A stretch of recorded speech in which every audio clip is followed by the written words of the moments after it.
আসসালামু আলাইকুম ওরহমতুল্লাহ। প্রিয় দর্শক বন্ধুরা, সকলকে আমার চ্যানেলে স্বাগতম। আজকে আমরা দেখব হজরত ইদ্রিস আলাইহিসসালামের জীবনের সেই বিশেষ অলৌকিক ঘটনাটি। হজরত ইদ্রিস আলাইহিসসালাম ছিলেন ইসলামের তৃতীয় নবী। তিনি যা ভবিষ্যৎবাণী করতেন তা বাস্তবে পরিণত হতো, যা তার সবচেয়ে বিশেষ একটি মজেজা ছিল। তার ইবাদত বন্দেগীতে ফেরেশতারা অনেক খুশি হতেন, যার জন্য প্রায় তাকে ফেরেশতাগণরা আসমানে ভ্রমণে নিয়ে যেতেন। এ সম্পর্কে তার জীবনে একটি ঘটনা রয়েছে, যা সর্বাধিক উল্লেখযোগ্য ঘটনারূপে পরিচিত। একদিন তিনি তাসবিহ পাঠ করছিলেন।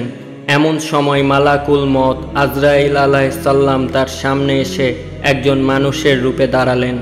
তিনি তাকে মেহমান ভেবে যথাযোগ্য আপ্যায়ন করলেন। হজরত ইদ্রিস আলাইহিসসালাম সারা বছর রোজা রাখতেন এবং প্রত্যেক সন্ধ্যায় তার ইফতারের জন্য বেহেশত থেকে খাবার আসত।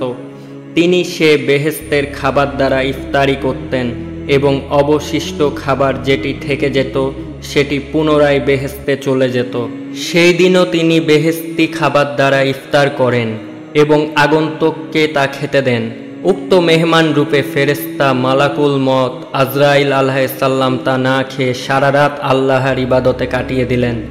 পরদিন সকালে হজরত ইদ্রিস আলাইহিসসালাম আগন্তুক ব্যক্তিকে বললেন, চলেন আমরা বাইরে ভ্রমণ করে আসি। মালাকুল মওত তার সাথে বাইরে ভ্রমণে গেলেন। কিছু দূর যাওয়ার পর আগন্তুক ব্যক্তি হজরত ইদ্রিস আলাইহিসসালামকে বললেন, চলেন ওই যে একটা ফসলের জমি আছে, সেখান থেকে চলেন কিছু ফসল খাই আমরা। হজরত ইদ্রিস আলাইহিসসালাম আশ্চর্য হয়ে তাকে বললেন, আপনি তো বেশ অদ্ভুত মানুষ। আপনাকে গত রাতে খাবার খেতে বললাম, আপনি তা খেলেন না, আবার এখন অপরিচিত মানুষের হক নষ্ট করে তার ফসল খেতে চাইছেন। অপরের কিছু না বলে খাওয়া একদমই উচিত না। উনার কথা শুনে মালাকুল মওত ফেরেশতা কোনো উত্তর না করে সামনের দিকে অগ্রসর হলেন। কিছু দূর যাওয়ার পর আবার আগন্তুক ব্যক্তি হজরত ইদ্রিস আলাইহিসসালামকে বললেন, ওই যে দেখেন কত বড় ছাগলের পাল, চলুন আমরা একটা ছাগল নিয়ে এখান থেকে। এবারও হজরত ইদ্রিস আলাইহিসসালাম উত্তরে বললেন, কারো অনুমতি ছাড়া তার ছাগল নেওয়া মোটেও ঠিক না, এটা মহাপাপ, আপনি কি তা জানেন না? এভাবে আগন্তুক 3 দিন তাকে পরীক্ষা করলেন। আগন্তুক ব্যক্তি 3 দিন পর্যন্ত হজরত ইদ্রিস আলাইহিসসালামের সহচর্যে থাকলেন। তার আচরণ লক্ষ্য করে হজরত ইদ্রিস আলাইহিসসালামের মনে সন্দেহের উদ্রেক হলো যে এ ব্যক্তি নিশ্চয় কোনো মানুষ নয়। অতএব তিনি বললেন, আল্লাহর কসম, আপনি আপনার প্রকৃত পরিচয়টা বলুন। আগন্তুক বলল, আমি কোনো মানুষ নই, আমি একজন ফেরেশতা।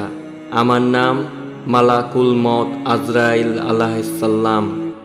হজরত ইদ্রিস আলাইহিসসালাম বললেন, আপনি কি দুনিয়ার যাবতীয় প্রাণীর জান কবজ করেন? মালাকুল মওত বললেন, হ্যাঁ। হজরত ইদ্রিস আলাইহিসসালাম তাকে আবারও জিজ্ঞাসা করলেন, তবে মনে হয় আপনি আমার জান কবজই করতে এসেছেন। মালাকুল মওত বললেন, না, আপনার সাথে ভ্রাতৃত্ব স্থাপন করতে এসেছি। আমার একান্ত বাসনা আপনিও আমার এই প্রস্তাবে রাজি হবেন। হজরত ইদ্রিস আলাইহিসসালাম বললেন, আমি আপনার সাথে এক শর্তে ভ্রাতৃত্ব স্থাপন করতে রাজি, যদি আপনি আমাকে একবার মৃত্যুর অবস্থাটা উপভোগ করান। যদি আপনি আমাকে এখনই একবার মৃত্যুর অবস্থাটা উপভোগ করান, তাহলে আমার অনেক উপকার হতো।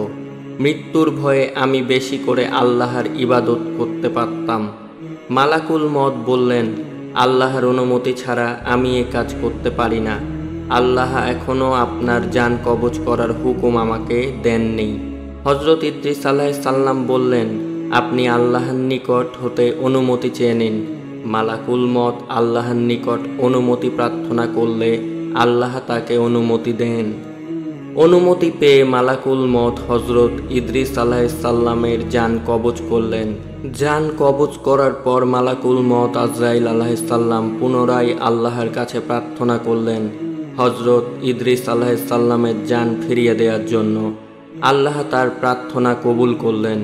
অতঃপর ফেরেশতা আজরাইল আলাইহিসসালাম হজরত ইদ্রিস আলাইহিসসালামকে জিজ্ঞাসা করলেন, ভাই ইদ্রিস, জান কবজ করার সময় আপনার কেমন অনুভূতি হয়েছিল? হযরত ইদ্রিস আলাইহিস সালাম বললেন, কোনো জীবিত প্রাণীর শরীরের চামড়া মাথা হতে পা পর্যন্ত খসে তুলে ফেললে প্রাণীটির যে রূপ কষ্ট হয়, আমারও তেমনই কষ্ট হয়েছে। মালাকুল মউত বললেন, ভাই ইদ্রিস, আমি আজ পর্যন্ত যত জান কবজ করেছি এত সহজে কারো জান কবজ করিনি। হযরত ইদ্রিস আলাইহিস সালাম হযরত আজরাইল আলাইহিস সালামকে বললেন, আমার মনে দোজখ দেখার খুব স্বাদ জেগেছে। যদি আপনি আমাকে দোজখ দেখাতেন তবে আমি দোজখের ভয়ে ইবাদত বন্দেগীতে আরও বেশি মনোযোগী হয়ে যেতে পারতাম। মালাকুল মউত তাকে দোজখ দেখাতে দোজখের দরজায় নিয়ে গেলেন। তিনি দোজখ দেখার পর বললেন, ভাই আজরাইল, আমার মনে বেহেশত দেখার বড়ই স্বাদ জেগেছে।